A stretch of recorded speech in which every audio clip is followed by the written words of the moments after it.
पनीरची भाजी 250 gram paneer, 2 tomato, 2 कांदे, अद्रक लसूण, गरम खडे मसाले. पनीर एका कढईत पनीर तळून घेऊ.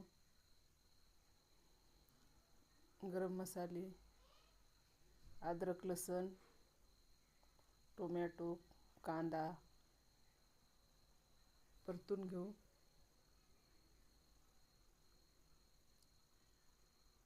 ते एका मिक्सरच्या भांड्यात काढू.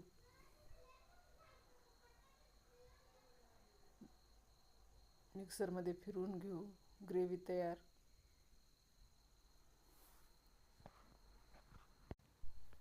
कढईत तिखट, जिरे, लाल तिखट, केलेली ग्रेव्ही टाकू.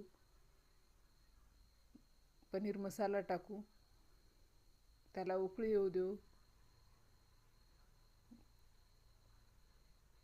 ग्रेव्ही शिजली त्यामध्ये पनीरचे तळून घेतलेले तुकडे टाकू. तयार आहे आपली पनीरची भाजी. लाईक करा, सबस्क्राईब करा.